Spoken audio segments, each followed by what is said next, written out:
أعوذ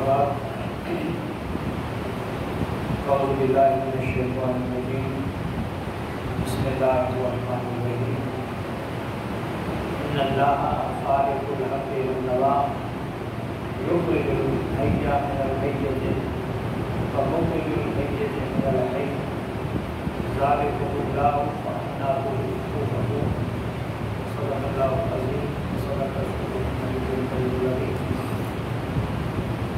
بلغ الهدى بكماله وشفى الهدى بكماله حسنت ذكر بصاله عليه وآله الصلاة والسلام عليك يا سيدي يا رسول الله وعلى آله وصحبه أجمعين الصلاة والسلام عليك يا سيدي يا رسول الله وعلى آله وصحبه أجمعين اللہ کی رحمت کا شکر بجا لاتے ہیں جس رب العزت نے اپنی بارگاہ میں حاضری کی عطا فرمائی۔ آج آغاز کرتے ہیں سورہ انعام پارہ نمبر 7 آیت نمبر 95 سے۔ اس میں اللہ جل مجدہ اپنی قدرت کا اظہار فرما رہے ہیں۔ وہ فرماتے ہیں کہ ان اللہ خالق الحب والنوى، بے شک اللہ دانے اور گٹھلی کو پھاڑ نکالنے والا، وہ گٹھلی کو پھاڑ کے اس سے پودا نکالتا ہے۔ یخرج الحی من المیت، وہ مردہ سے زندہ کو پیدا کرتا ہے اور زندہ سے مردہ کو نکالنے والا ہے۔ ذالکم اللہ فأنا تؤفکون، یہ اللہ کی شان ہے، تم اللہ کو چھوڑ کر کہاں جاتے ہو؟ وہ اتنی بڑی قدرت والا ہے کہ نیست سے ہست کر دیتا ہے، ہست سے نیست کر دیتا ہے، کچھ نہ ہو تو سب کچھ بنا لیتا ہے۔ ایسے اللہ کو چھوڑ کر تم کہاں جاتے ہو؟ اور پھر آگے فرمایا خالق الاصباح، وہ رات کا اندھیرا چار کر کے صبح نکالتا ہے، وہ صبح نمودار کرتا ہے، رات کی تاریکی سے صبح نکالتا ہے۔ وَجَعَلَ اللَّيْلَ سَكَنًا، اور وہ رات کو بناتا ہے آرام کرنے کے لیے۔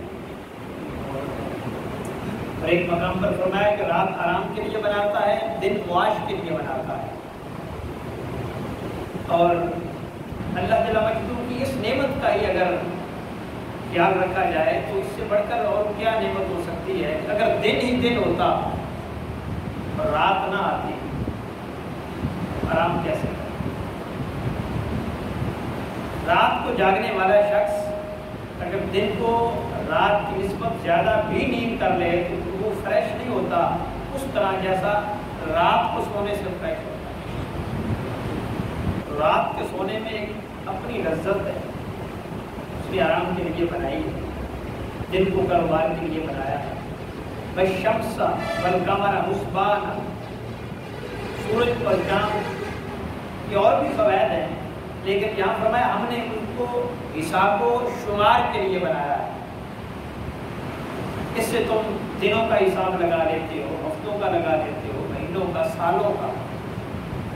ہم نے سورج کو اور چاند کو حساب کے لیے بنایا ہے، قمری چاند، شمسی سال۔ ذالک تقدیر العزیز العلیم، یہ بہت بڑے غالب حکمت والے کا اندازہ ہے، بہت بڑے رب کا یہ غالب اندازہ ہے۔ پھر فرمایا وَهُوَ الَّذِي جَعَلَ لَكُمُ النُّجُومَ لِتَهْتَدُوا بِهَا فِي الظُّلُمَاتِ الْبَرِّ وَالْبَحْرِ، وہ یہ جس نے ستاروں کو بنایا ہے تاکہ تم رات کی تاریکی میں رہنمائی حاصل کر سکو، وہ بحری ہو یا بری ہو، دونوں سفر ہو سکتے ہیں۔ اگر ستارے نہ ہوں پھر رات میں اندھیرا زیادہ ہو جاتا ہے اور اس میں آدمی کا چلنا بھی مشکل ہو جاتا ہے۔ اور اگر ستارے چمک رہے ہوں تو پھر رات کو آدمی سفر کر سکتا ہے، آ جا سکتا ہے، ورنہ گہرے بادل ہوں تو قریب سے آدمی کو دکھائی نہیں۔ فرمایا ہم نے تمہاری سہولت کے لیے رات کے وقت ستاروں کو بنایا ہے، اور رات کے وقت جب چاند نظر آتا ہے تو اس کی اپنی خوشنما روشنی ہوتی ہے جو دل کو خوش کرتی ہے۔ پھر آگے ایک بڑی بات کی، فرمایا قد فصلنا الآیات لقوم یعلمون، یہ اہل علم کے لیے نشانیاں ہیں۔ اللہ تعالیٰ مجدہ کو وہی جان سکتا ہے، وہی سمجھ سکتا ہے، وہی مان سکتا ہے جس کے اندر علم ہے۔ علم سے اس کی قدرت کا اندازہ لگایا جائے گا، علم سے جانا جائے گا کہ کس قدر وہ خالق قوت کا حامل ہے، کس قدر وہ ان اللہ علی کل شیء قدیر ہے، ہر چیز پر قادر ہے۔ اور اگر علم ہی نہیں ہوگا تو خدا کی معرفت مشکل ہو جاتی ہے۔ خدا کی معرفت کے لیے علم کا حاصل کرنا ضروری ہے، اور خدا سے ڈرنے کے لیے اور خدا کی محبت کی حسبت کے لیے علم لازمہ حصہ ہے۔ انما یخشی اللہ من عبادہ العلماء، بلا شبہ اہل علم ہی اللہ سے ڈرتے ہیں۔ وجہ اثر ہے، یہ نہیں فرمایا کہ اہل علم ڈرتے ہیں، اس کا مطلب دوسرے بھی ڈرتے ہیں۔ اہل علم ہی اللہ سے ڈرتے ہیں، اہل علم ہی اللہ سے ڈرتے ہیں، اس کا مطلب ہے جاہل اللہ سے ڈرنے والا، اس کو اللہ کا پتہ ہی نہیں، اس کی معرفت ہی نہیں، پہچان ہی نہیں، اللہ کی قدرت کو اس کو اندازہ نہیں ہے، اس کے دل میں اس کا خوف کیسے پیدا ہوگا، اس کے دل میں اس کی محبت کیسے پیدا ہوگا، وہ خدا کی طرف راغب کیسے ہوگا، وہ ہر چیز سے ٹوٹ کر اور ہر چیز سے کٹ کر خدا سے محبت کیسے کرے گا۔ والذین آمنوا اشد حبا للہ، ایمان والوں کا تو وتیرہ یہ ہے کہ ہر چیز سے بڑھ کے اللہ سے محبت کرتے ہیں۔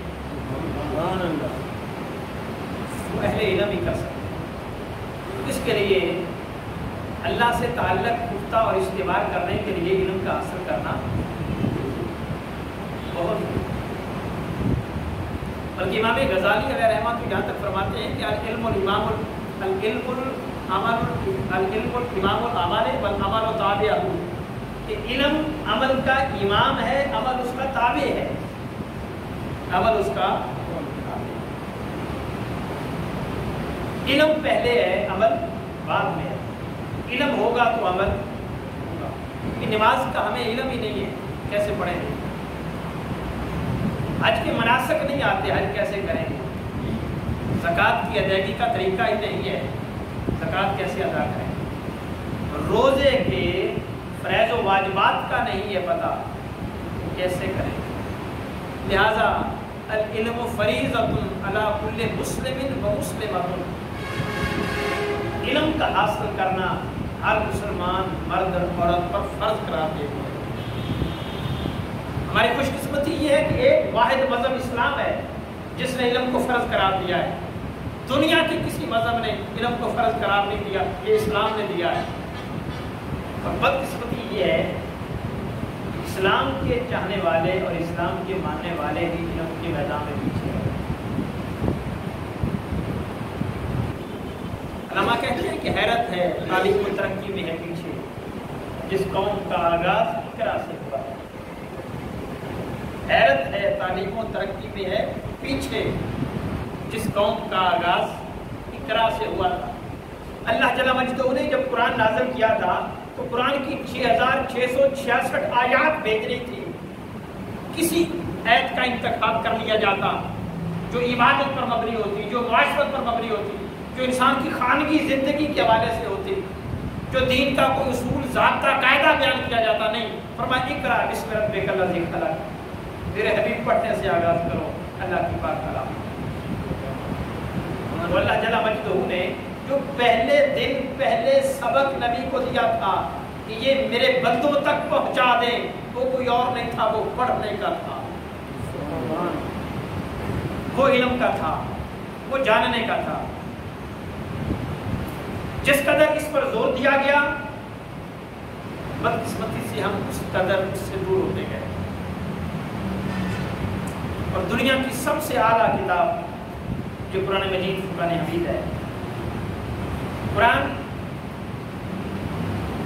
کے لغوی معنی کے حساب سے بھی قرآن کا ایک معنی یہ بنتا ہے کہ جس کو بار بار پڑھا جائے. قرآن کہتے ہیں جس کتاب کو بار بار پڑھا جائے. یہ بار بار پڑھنے والی کتاب تھی. اور یہ اعزاز ہے ہمیں کہ دنیا میں سب سے زیادہ جو کتاب پڑھی جاتی ہے وہ قرآن مجید کی بات ہے. پوری دنیا میں اربوں کتابیں ہوگی، خرابہ کتابیں ہوگی، لیکن جو دنیا میں سب سے زیادہ پڑھی جانے والی ہے قرآن. لیکن دکھ کی بات یہ ہے کہ جس کتاب کو بغیر سمجھے پڑھتے ہیں، کاش ہم قرآن کو سمجھ کے پڑھتے ہیں. ہمیں پتہ چلتا کہ قرآن کیا کہتا ہے، ہمیں پتہ چلتا کہ قرآن میں کیا ہے، ہمیں اندازہ ہوتا ہے اللہ نے ہمیں کیا کہا ہے، ہم نے اللہ کے قریب کیسے ہونا ہے، ہم نے اللہ کو کیسے منانا ہے، ہم نے اپنے گناہوں کی معافی اللہ سے کیسے مانگنی ہے، ہم نے کیا کرنا ہے معاشرے میں، ہم نے دین کیسے گزارنا ہے، دین پر عمل کیسے کرنا ہے. یہ قرآن نے ہمیں بتانا تھا. اور اللہ جل وعلا نے اپنی ذات کا ذکر کرنے کے بعد، اپنی قدرت کا اظہار کرنے کے بعد یہ فرمایا کہ یہ باتیں جو میں کہہ رہا ہوں یہ علم والا ہی جان سکتا ہے. گویا اللہ کی معرفت بھی جاہل نہیں حاصل کر سکتا، اس کے لیے بھی علم کا حاصل کرنا ضروری ہے.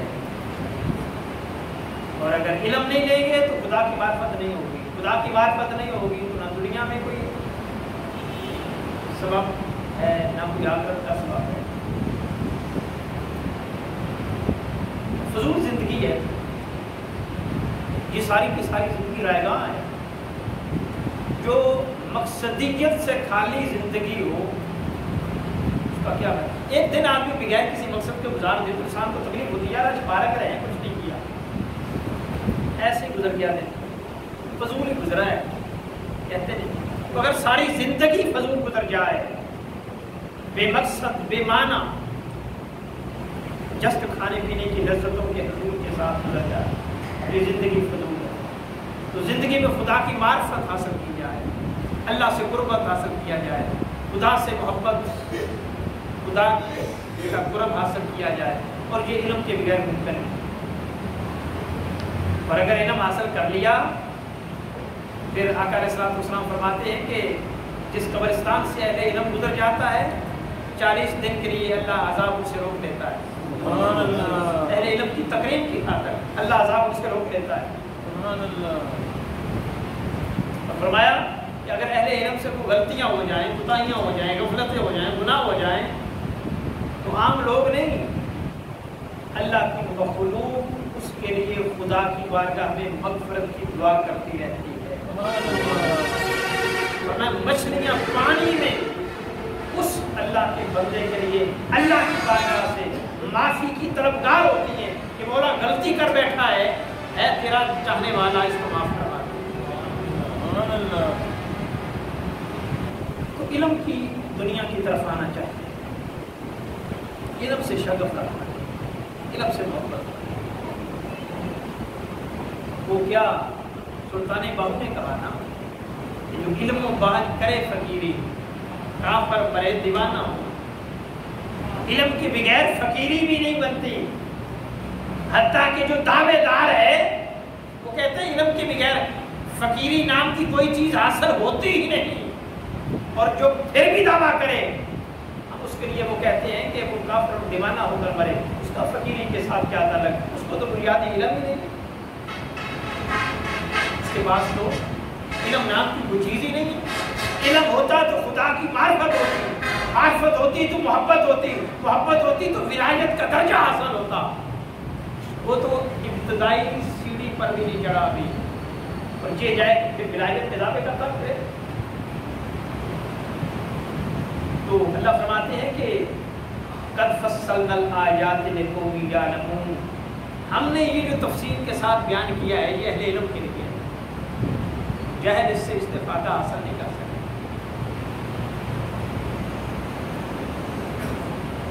علم ایک خاص ایج تک نہیں ہوتا کہ 20-25 سال تک ہم نے علم حاصل کرنا ہے۔ علم کی کوئی حد نہیں ہے، اس کی کوئی زندگی نہیں ہے، اس کی کوئی عمر نہیں ہے۔ میرے آقا علیہ السلام نے بڑی وضاحت فرما دی۔ آقا نے فرمایا کہ اطلب العلم من المہد الی اللحد، ماں کی گود سے لے کر قبر تک علم حاصل کرو۔ ماں کی گود سے لے کر قبر تک علم حاصل کرو۔ اور علم الرجال ہوتا ہے، ایک علم الکتاب ہوتا ہے، کتب سے علم حاصل کیا جائے، کتابوں کو پڑھیں تو علم حاصل ہو، اور دوسرا علم ہے علم الرجال، لوگوں کو سنے تو علم حاصل ہو۔ اگر آدمی اس ایج میں ہو پڑھنا مشکل ہو جائے پھر سنیں، اہل علم کی گفتگو سنیں، اہل علم کی مجلس میں آئے، اہل علم کا لیکچر سنیں، ان کی باتیں سنیں۔ میرے آقا علیہ السلام نے فرمایا دوستی 3 قسم کے لوگوں سے بناؤ، ان سے 3 قسم کے لوگوں سے دوستی بناؤ، ان میں سے ایک قسم اہل علم کی ہے، جن کے پاس بیٹھنے سے تمہیں علم کی کوئی بات ملے اس سے دوستی کرو، علم کی کوئی بات ملے۔ اور دوسری قسم ان لوگوں کی جن کو دیکھنے سے رب یاد آ جائے، اور تیسری قسم ان سے کہ جن کے پاس بیٹھنے سے آخرت یاد آ جائے۔ اہل علم سے دوستی بنائیں تاکہ وہ علم الرجال حاصل ہو اور یہ سلسلہ چلتا رہے۔ اب تو بڑا آسان طریقہ ہے، موبائل ہر کسی کے پاس ہے، اس میں ویڈیو بھی ریکارڈ ہو سکتی ہے، آڈیو بھی ہو سکتی ہے۔ اہل علم سنا جائے مشکل طریقے، اور رات کو سنتے سنتے آدمی سو جائے۔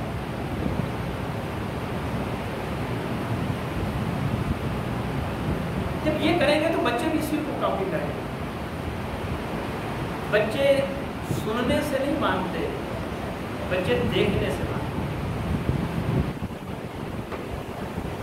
جو کیا جائے اس کا اثر زیادہ ہوتا ہے، اس کو بتایا جائے، بتانے کی نسبت کر کے دکھایا جائے اس کا اثر زیادہ ہے۔ اگر ہم دوسروں کو کسی طرف لگانا چاہتے ہیں تو پھر کر کے دکھائیں، صرف کہنے سے تو منع کیا گیا ہے۔ لما تقولون ما لا تفعلون، وہ کہتے کیوں ہو جو کرتے ہی نہیں، وہ کہتے کیوں ہو جو کرتے ہی نہیں۔ ہم کیسے اخلاقیات کا درس دیں گے بچوں کو؟ ہم کیسے نماز کا درس دیں گے بچوں کو جب خود نہیں پڑھتے؟ ہم کیسی اچھائی کا درس دیں گے بچے کو جب خود نہیں کرتے؟ ہم کیسے رزق حلال کمانے کا درس دیں گے بچوں کو جب خود کمانے کے لیے تیار؟ بچے کے سامنے گاہک کے ساتھ فراڈ کر رہے ہیں، بچے کے سامنے رشوت لے رہے ہیں، بچے کے سامنے جھوٹ بول رہے ہیں کہ باہر آیا ہے اس کو بتا دیں میں گھر نہیں۔ تو کیا طریقہ ہے کہ جس کے ذریعے بچے کی تربیت کر پائیں گے؟ اور یاد رکھنا ہے کسی ایک کی تربیت کر لی جائے اچھی طریقے سے، وہ انسان کی آخرت کے لیے کام، اگر وہ اخبار سے نہیں ہو، کردار سے ہو۔ حضرت علی مرتضیٰ رضی اللہ تعالیٰ عنہ کا جملہ ہے، وہ فرماتے ہیں کہ باری تعالیٰ اگر میں زندگی پر ایک شخص کو ہی راہ راست پہ لا سکا تو میں سمجھوں گا کہ میں نے زندگی کا حق ادا کر دیا۔ ایک شخص میری وجہ سے سیدھے راستے پر آ گیا، میں نے حق ادا کر دیا۔ یہ زندگی کا مقصد ہے کہ دوسروں کو سیدھا کرنا، دوسروں کو راہ راست پہ لانا، اور یہ تبھی ہو سکتا ہے جب خود اس طرف قدم اٹھائیں۔ فرمایا اہل علم بھی یہ باتیں سمجھنے والے ہیں، اہل علم بھی اللہ سے ڈرنے والے ہیں، اہل علم بھی اللہ سے محبت کرنے والے ہیں، اہل علم کی ہی اللہ کے ساتھ دوستی ہو سکتی ہے۔ جاہل آدمی کی دوستی کیا؟ تو پھر فرمایا وَهُوَ الَّذِي أَنشَأَكُم مِّن نَّفْسٍ وَاحِدَةٍ، ہم نے انسان کو ایک جان سے پیدا کیا، فَمُسْتَقَرٌّ وَمُسْتَوْدَعٌ، پھر اس کے لیے ایک جائے اقامت بنائی مستقل رہنے کی جگہ، وہ قبر کی طرف اشارہ ہے۔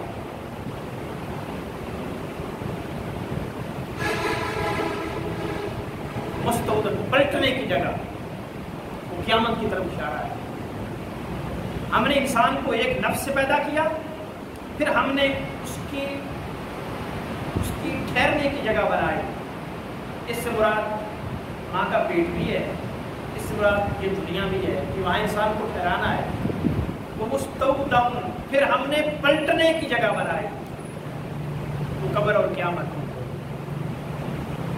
ہم نے انسان کو پیدا کر دیا، پھر اس کو ٹھہرائیں گے، اس کو آزمائیں گے، اس کو دیکھیں گے یہ کیا کرتا ہے، اس کی شب و روز کیسے گزرتی ہے، اس کے افعال کیسے ہیں، اس کے اخلاق کیسے ہیں، اس کے کردار کیسے ہیں، یہ دیکھیں گے، اس کو آزمائیں گے۔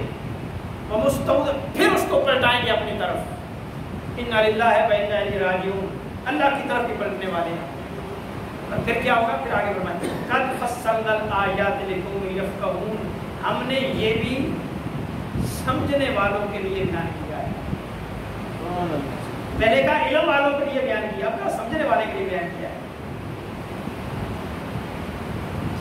علم سے یہ اگلا درجہ ہے دانش کا۔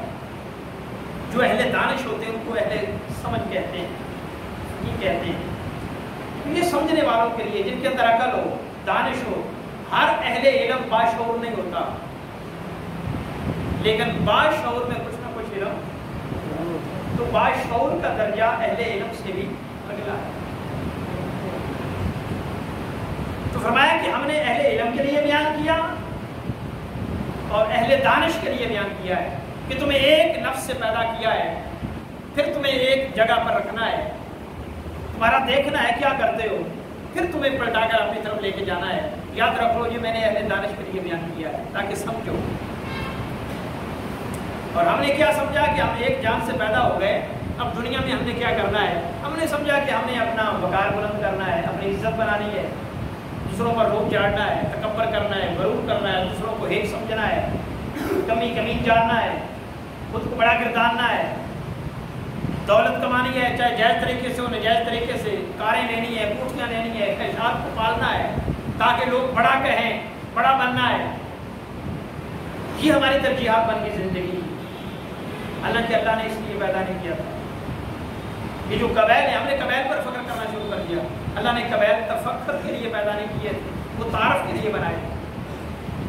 قرآن مجید فرقان حمید میں ہے یا ایھا الانسان انا خلقناکم من ذکر و انثی، ہم نے ایک مرد اور ایک عورت سے انسان کو پیدا کیا ہے۔ ایک مرد اور ایک عورت سے انسان کو پیدا کیا، گویا ان کا قبیلہ ایک ہی تھا۔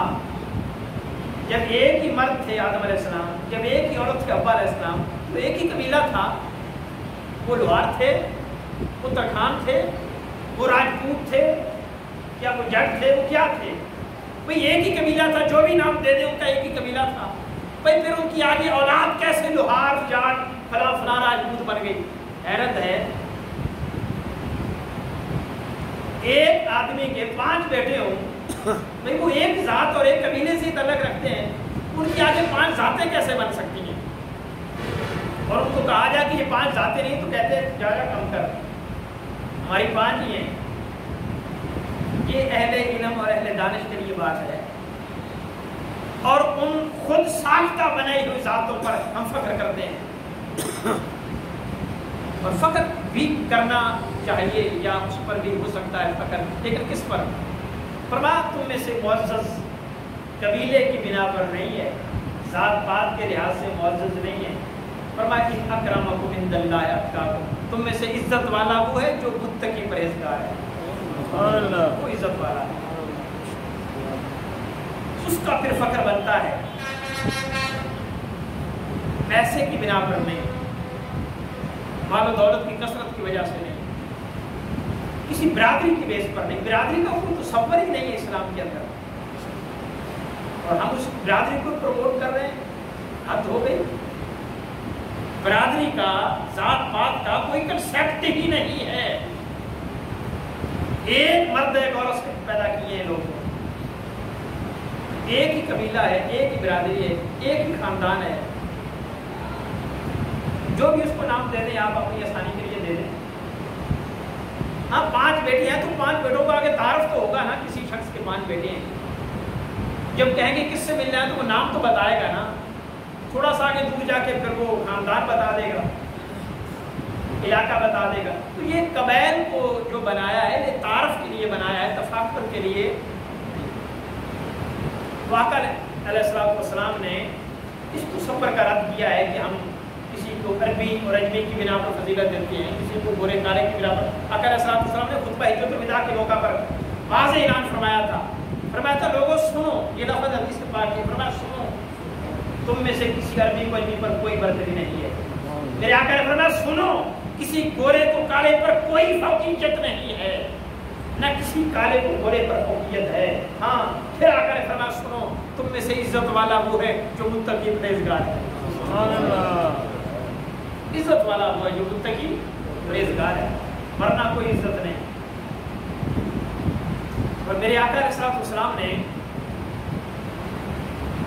جس کو ہم نچلے ذات کے لوگ کہتے ہیں, میرے آقا نے ان کو پروموٹ کیا, ان کو عزت دی تاکہ پتہ چلے یہ خاندانی یہ برادری کا تصور اسلام میں نہیں ہے. فتح مکہ جب ہوا تو آقا شاہانہ انداز سے داخل ہو رہے تھے نا, فاتح تھے, اور جو مکہ والے آپ کو مکہ سے 10 سال پہلے نکال رہے ہیں, 8 سال پہلے نکال رہے ہیں, حضور فاتحانہ شان سے مکہ میں داخل ہو رہے ہیں.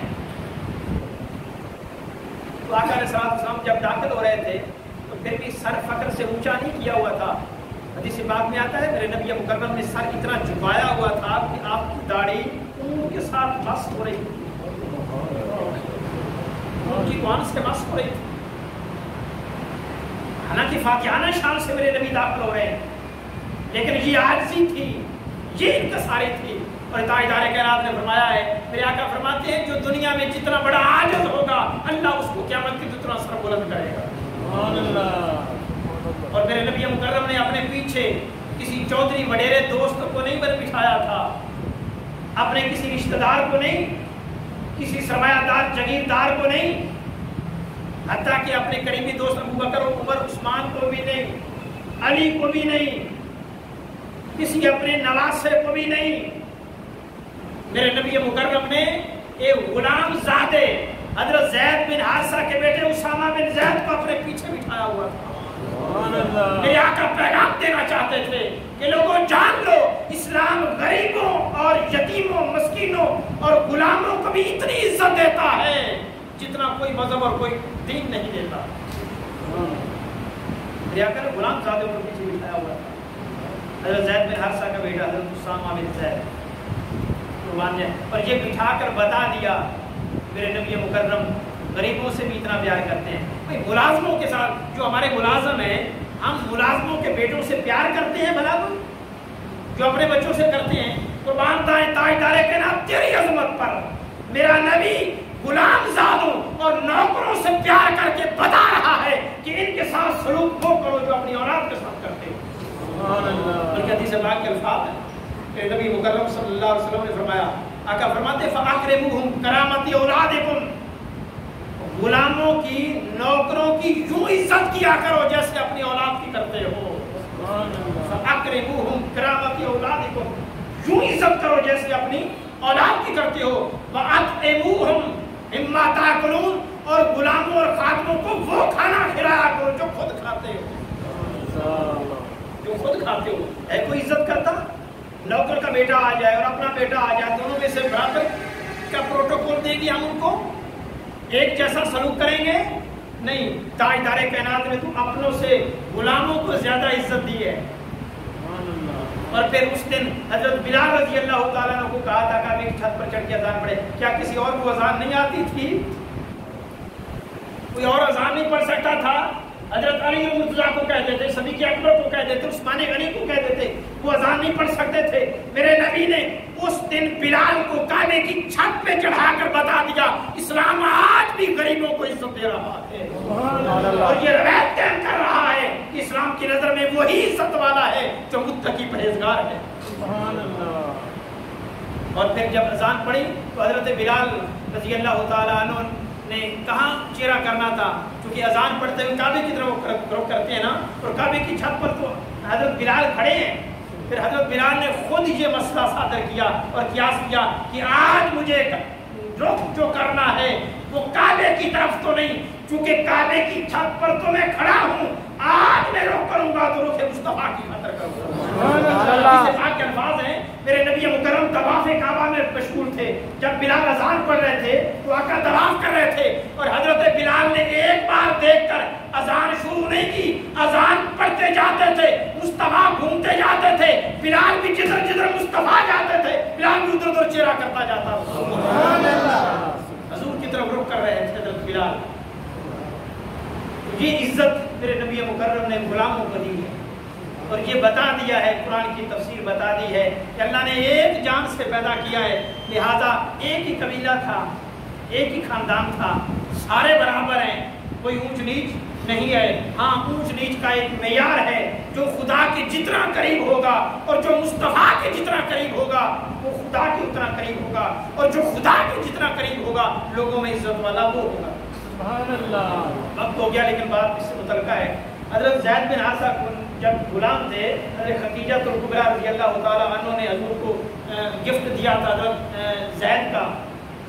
آقا علیہ السلام کے پاس رہے تو ان کے چچا اور والد ان کو لینے کے لیے آئے، کسی اور ملک کے رہنے والے تھے، لینے کے لیے آئے. دیکھ لیا تھا، کسی نے دیکھ لیا تھا، حج کے دوران جا کے بتایا تھا کہ تمہارا بیٹا ہم نے وہاں دیکھا ہے. وہ آئے تھے اور اپنے علاقے میں وہ غلام اور غریب نہیں تھے، چودھری تھے. زید بن حارثہ لوگ جہاں تو غلام بکتے بکتے آئے وہاں چودھری تھے.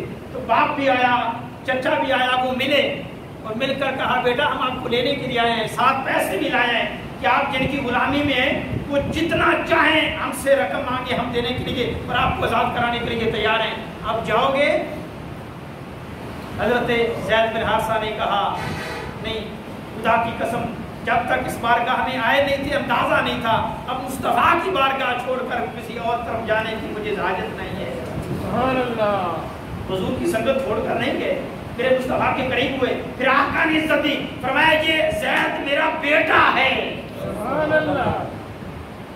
عرب میں زید کو زید بن محمد کہتے تھے، زید بن محمد کہتے تھے، اور واحد صحابی ہے زید.